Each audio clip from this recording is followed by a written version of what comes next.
To be or not to be? That is the question. This famous quote from William Shakespeare's play Hamlet is very famous to our ears.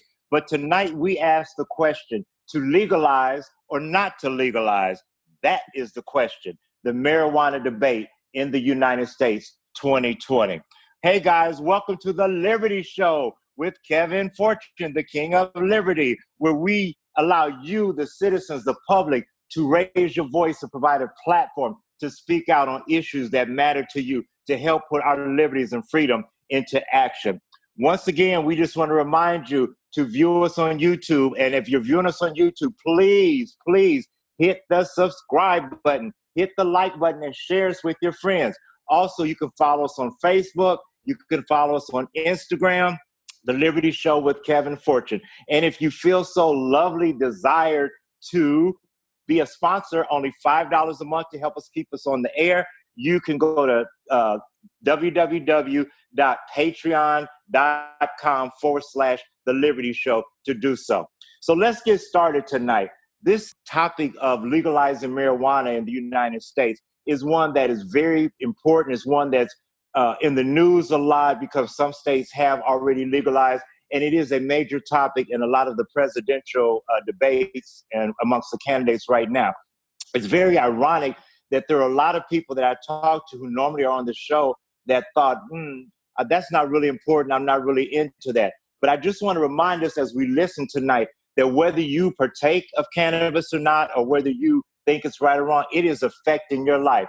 All of the people that are arrested for cannabis, that are in jail, whether you think it's right or wrong, you're paying for all of that. Some of the people who could have jobs by growing hemp or something like that, that are on the welfare rolls when they could be working, all of this. So directly or indirectly, it is affecting all of us. So let's get started tonight. We're going to go down to the Sunshine State and one of my favorite Republicans, Mr. David from Florida.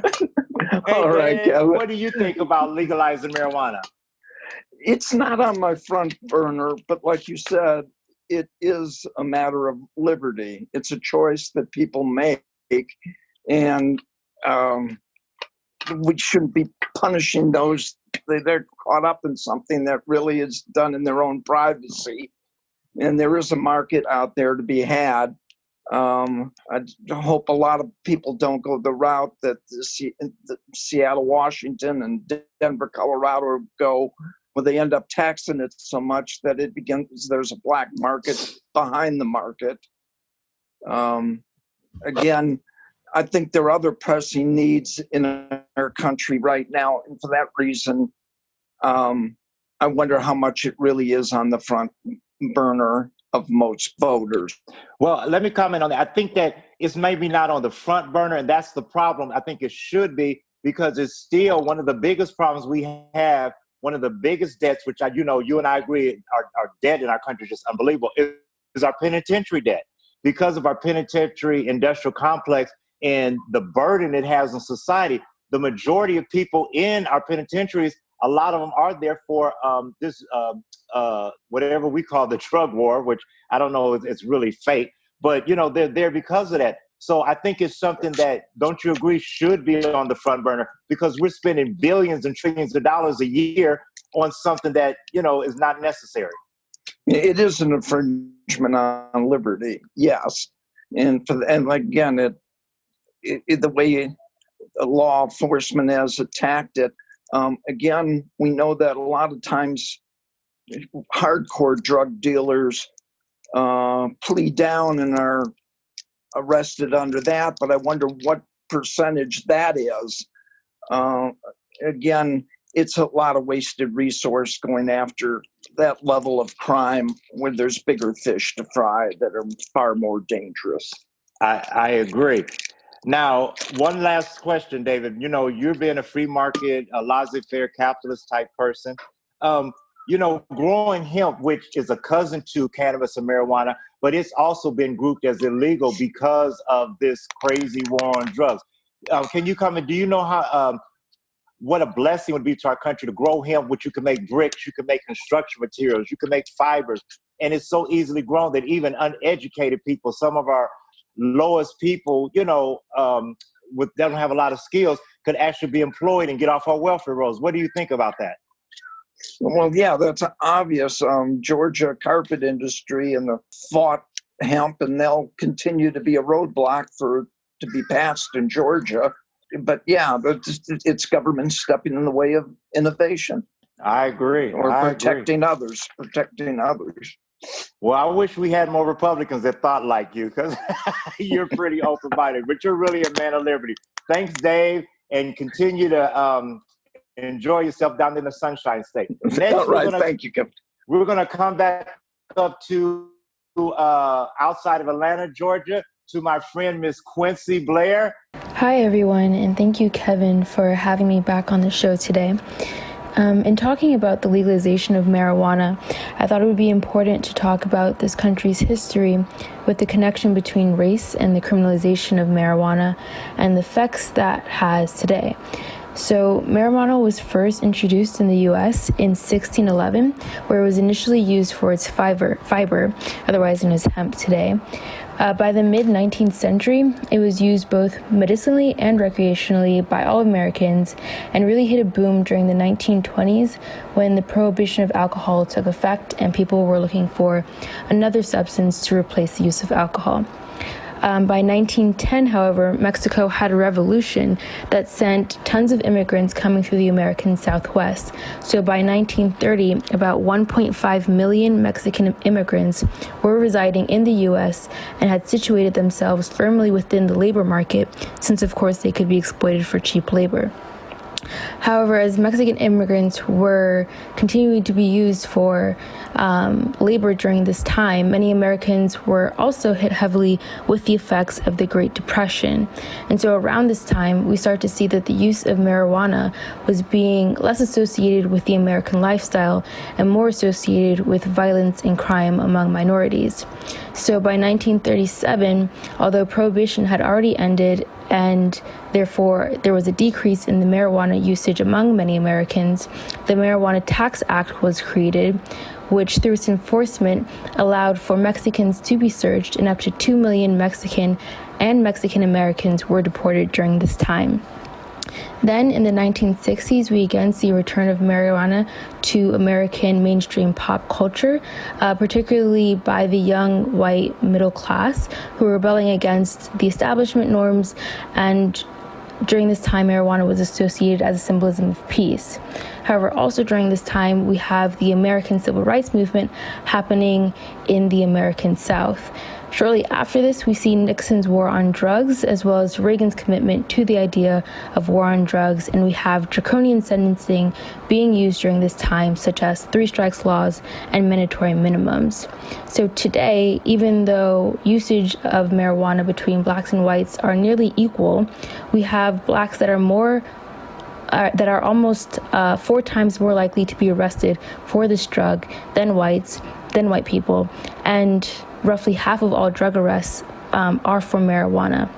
Now today we have about 26 states in DC that have decriminalized small amounts of marijuana, 33 states in DC that have made it legal for medicinal purposes, and 11 states in DC that have allowed its legality for recreational uses. So it's clear that public opinion and its negative perceptions are starting to shift in this country, and yet Black people continue to bear the brunt of its criminalization. So all of this is basically just to say that I think we need to refocus ourselves around the question of why it was criminalized in the first place.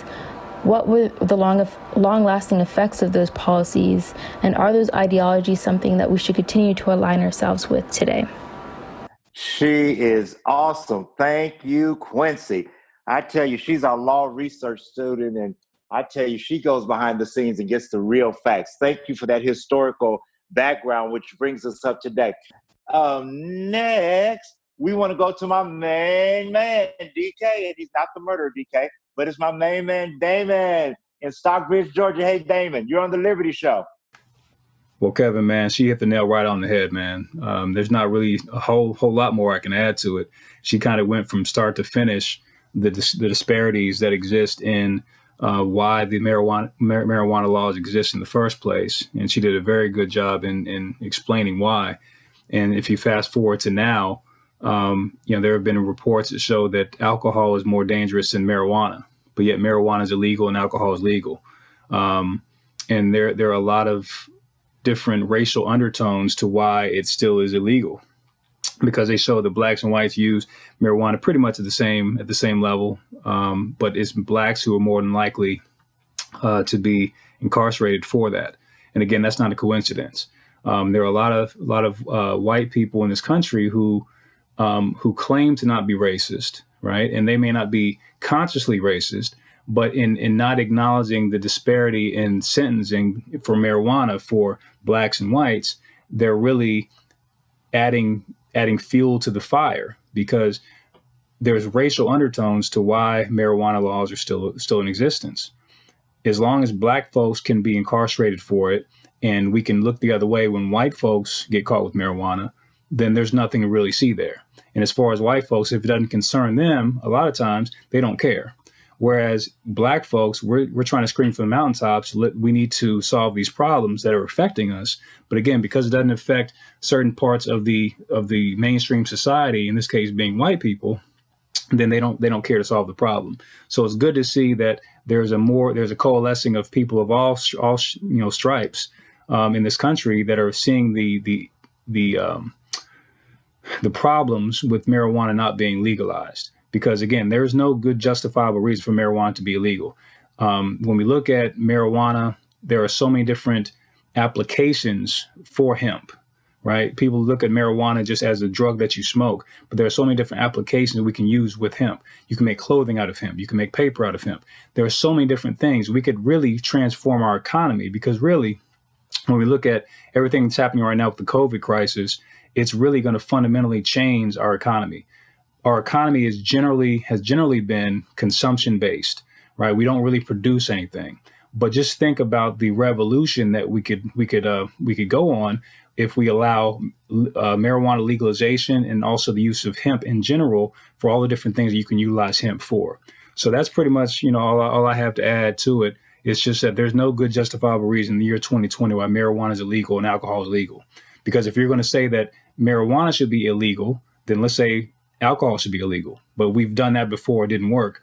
But all marijuana legalization is prohibition 2.0, and so we need to undo that, make it legal, and let's see where it goes from there. So now we're going to just talk to two people that actually know a little bit about the subject of marijuana usage, and we're going to talk to one from the recreation side and one from the medical side. So first, we're going to go to the recreational side. One of my favorite people, the coolest man south of the Mason-Dixon line, Mr. Solomon, in outside of Atlanta, Georgia. Welcome to the Liberty Show, Solomon. What's going on, Kevin? Thanks for having me. Hey, I just wanted to talk. I know that you know just a little bit about marijuana. Can you tell me, why do you know a little bit about it? Because I indulge in it. It's like it's a daily practice for me. Okay, so Solomon, what do you think about living in a state where they don't accept you to use it recreationally, that your rights are being infringed upon, that you can actually go to jail and be in prison for that? Well, I think it's kind of lame, but at the same time, we don't really care, because, we do it anyway. And there's certain parts in Atlanta, like you drive through, that's all you'll smell. Like certain neighborhoods you go through in Atlanta, that's all you'll smell. And I know police are not hopping out the cars trying to arrest nobody, even though they smell it. So I don't really see the point of weed being illegal, Like it's not, there's nothing dangerous about it. There's nothing, like, I'm not harming myself. I'm not harming anybody. Like, I just want to smoke my weed, chill out. And I agree. And it's really interesting because you're a college student, and it's like normal at colleges. Exactly. I've been to several like city council meetings and hearings, and even the police at Georgia State were like, hey, let's decrim, because they spend more time on paperwork arresting these kids for a harmless drug. No one has ever died, OD'd or whatever, on marijuana. And exactly. So tell me just briefly, why do you use it? What does it do for you? It just calms me down. Like you said, like with me being a college student, like a lot of stuff kind of, I'm not going to say it gives me anxiety, but, I just get anxious from a lot of stuff I have to do dealing with college and going to work. So, like sometimes I just like to hit my weed to calm down. And then like you were saying, you have like all these different drugs. So you have like Xanax, you have Percocets, you have like all these different drugs that will actually kill you if you take too much of them. But like, you know, you have to smoke way more. You have to smoke way more weed than you would have to take Percocets or Xanax to die from it. Like, you never really heard of nobody dying from smoking too much weed. But the stuff the government prescribed and says that it's okay to take will actually kill you if you take too much of it. Right. And, you know, that's the point we want to focus on, that, you know, being a liberty show, we're not biased, but it should be your liberty to do what you want. So do you feel like you own your body, or should the government tell you what to do with your body, what to put in your body? Of course, I feel like, you know, I own my body. Like, I can do what I want. You know, and that's the part that we're challenging, that if you own your body, they've got all these laws and stuff to say what you can do with or without your body. And then, as Quincy was stating, it adversely affects especially people of color. You know, I've done a lot of teaching and volunteer work, like at some drug rehabs and different things. And you got like all these little rich, like white kids in the suburbs sitting around in rehab playing tennis and golf and, you know, swimming and drinking lattes. And the black folks are sitting up in jail over weed. And they, like you said, they had heroin and Oxycontin and meth. Right. What do you think about that? Well, I think it's America. I like that, America. Welcome to America. Well, you know, that's a good point. You know, in this land of freedom and liberty, life, liberty, and pursuit of happiness, how can you have your life the way you want it to be, your liberty, and how can you pursue happiness if they're telling you what you can do and not do to be happy? Oh, well, boy. I think you know, you have to have a certain skin color to, you know, have those liberties and freedoms that they say we have.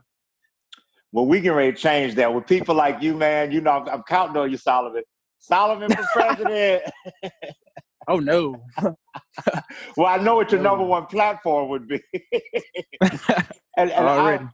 Actually, I saw something on the internet, Solomon. You're gonna love it. They said that's the problem with President Trump. If he would just smoke some weed, he wouldn't be so crazy. He would be a whole different. I think Trump is smoking weed, and I also think he's smoking a lot of other stuff too. Oh no, well, Trump's smoking something else entirely. Yeah, Trump smoking everything. I think that should be the first requirement. That should be the first requirement to be the president. If you don't smoke weed, you should not be no. You know, and it's funny because you don't have to smoke. I don't smoke. I need to, probably no. But it's funny because my family are Native American Cherokee Indians, and I wanted to pipe that in there, that it is part of their culture. My great grandmother, she died at like 104, 106. She smoked weed to the day she died, and she was healthy. That woman could run. She could have been in the Olympics. You know, Amen. but. So you're also infringing upon people's religious rights, their cultural rights. Right. And, you know, we need to stop this in America. So Thank you so much, Solomon. You can stay on the line. If you have something later on, just chime in if you feel free. So now we're going to go to the medical side. One of my good friends, a real smart guy and a cool guy, Mr. David, all the way up in outside of Seattle, Washington. Dave, welcome to the Liberty Show. Let's hear your story. Hey, Kevin, good to be here. Yeah. So, and first, I want to go back to something that David said at first. He said that Seattle taxes are too high on cannabis, and the black market is still here thanks to that. He is absolutely correct. The taxes are insane.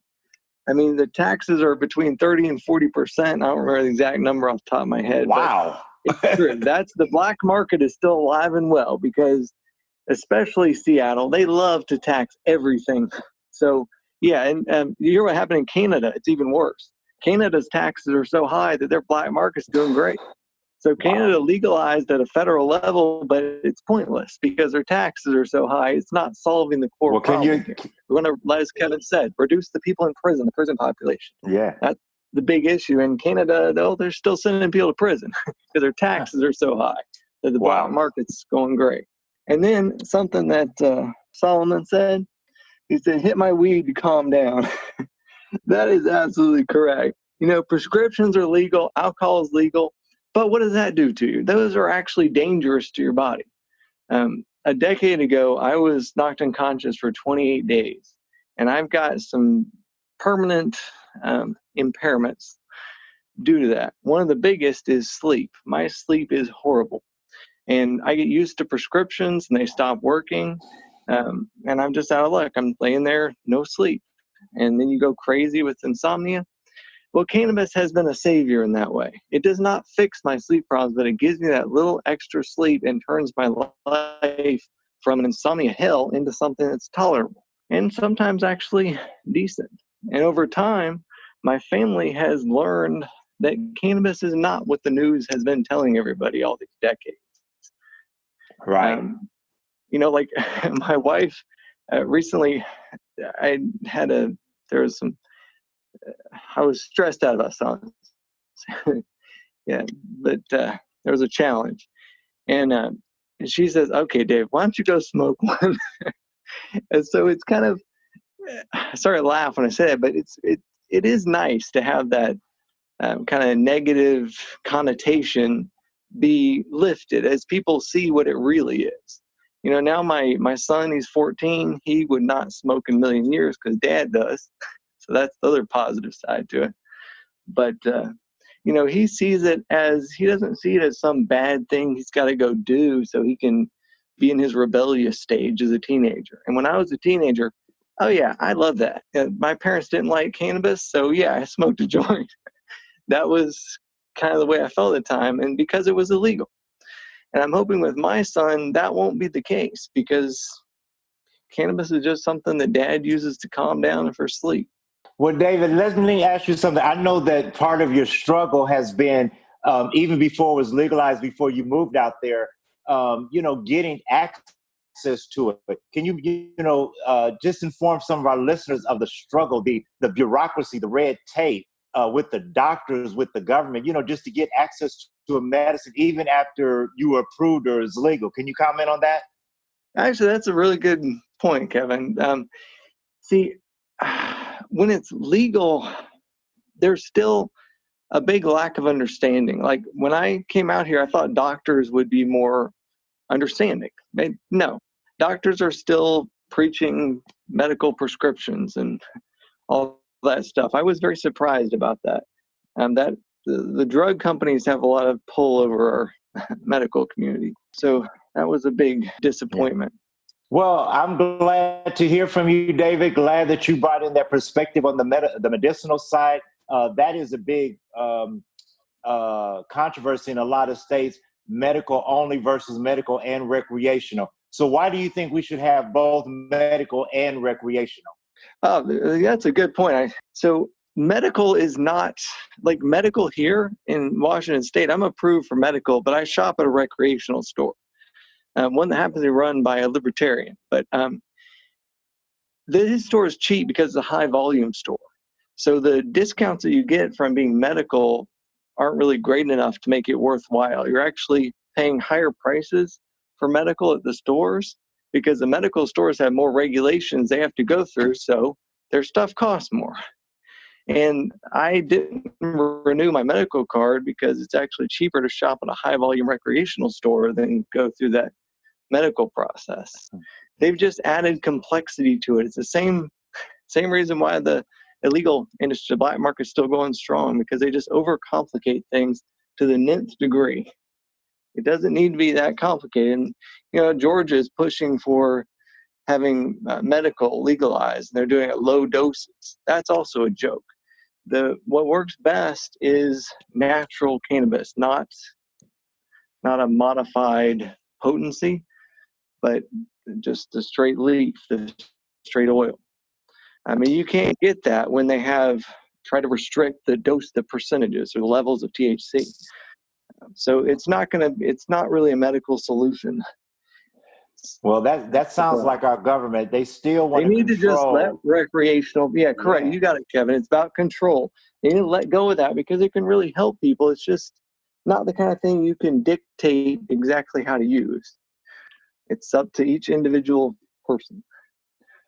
Well, I'm glad you brought that out, because that's one thing that I have in my research and talking to people across the nation, that when we think we hear, oh, it's legalized in the state, but it's still almost not legal. The taxes are so high, the bureaucracy to obtain it, the license, where you can use it and not use it. I know I was reading Colorado it's legal statewide, but there's some counties that it's not legal in. Then there's some cities where it's legal in the county, but not legal in the city, or vice versa. It's just a mess. Whenever the government gets involved, they just make a bureaucracy, red tape. But in short, they just are infringing upon people's liberties, and we've got to stop that. Well, thank you so much, Dave. Hang around in case you have any questions or further comments. Next, go ahead, Jared. You're on the Liberty Show. Wonderful. Thanks, Kevin. Always glad to be here. Yeah, so I think this whole legalization topic is actually a really big issue for our age, not because marijuana is some sort of magical life-improving substance, though it can be for many people with certain conditions. But just the whole paradigm of prohibition is such a weight on the shoulders of the American public. I mean, just look at all the new medicinal uses that we're discovering for this marijuana plant, and how much it's able to help people improve their lives. And when we're stuck in this paradigm of the state choosing what we can and can't put in our bodies and what is and isn't good for us to consume, we really lose out on a lot of potential benefit from so many different things. And so marijuana is sort of this symbol for this larger paradigm that we just really need to do away with. There's so many different substances that for various reasons the state has decided to schedule as illegal drugs, that once scientists have looked into these substances, they found some incredible medicinal uses for them. And it's absolutely not fair to Americans to not only say that these substances are not allowed to be consumed under threat of a fine or even jail time, but also when something's on the Schedule 1 on the DEA's list, that means no scientific research can be done on these substances. And that is an incredible disservice when there hasn't been a lot of research on things before they get put on this list. So we don't even know if there could be medicinal value or not.